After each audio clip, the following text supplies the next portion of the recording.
Pharma city కోసం ఏదైతే land acquisition చేశారో ఆ ల్యాండ్లో ఒక మంచి ప్రాజెక్ట్ రాగబోతుంది. సో ఇది ఇన్నర్ సర్కిల్ నుంచి నేను తీసుకున్న ఇన్ఫర్మేషన్. సో ఇది మేబీ ఇంకొక 1 మంత్లో మెటీరియలైజ్ అవుతుంది. 100% అవుతుంది. So pharma city near by invest చేసిన వాళ్ళు కొంచెం రిలాక్స్ అవ్వచ్చు, హ్యాపీగా ఉండొచ్చు. నెక్స్ట్ వీడియోలో అది కూడా మనం మాట్లాడుకుంటాం. Don't worry about that. And అలాగే డెవలపర్స్ కూడా కొంచెం రిలాక్స్ అవ్వచ్చు. ఒక మంచి ఇన్వెస్ట్మెంట్ ఫార్మాసిటీ ఈ ల్యాండ్స్లో రాబోతుంది. So the government has its own kind of plans. So ఇప్పటి వరకు ఏదైతే వరీ అవుతా ఉన్నారో కొంచెం రిలాక్స్ అవ్వండి.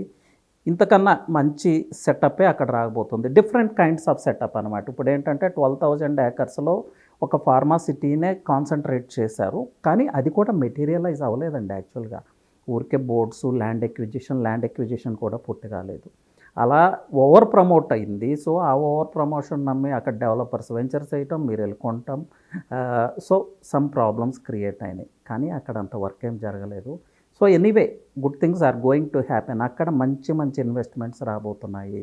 మీరు ఊహించినటువంటి ఇన్వెస్ట్మెంట్స్ ఫార్మాసిటీ ల్యాండ్స్లో రాబోతున్నాయి. దీన్ని నోట్ చేసి పెట్టుకోండి. 3TV రియల్ ఎస్టేట్ 1-2 మంత్స్ తర్వాత ఈ విషయాన్ని నేను మీకు గుర్తు చేస్తాను. So that's how our team works అండి. అంత ఇన్నర్ సర్కిల్ నుంచి అంత ఇన్డెప్త్ నాలెడ్జ్ కలెక్ట్ చేసి మేము మీకు అందిస్తున్నాము. లాస్ట్ వీడియోలో ఏదైతే చెప్పామో అదే జరిగింది. ఇప్పుడు ఏదైతే చెప్తున్నామో 1-2 మంత్స్ తర్వాత ఇది కూడా జరుగుతుంది. సో బీ హ్యాపీ అండి.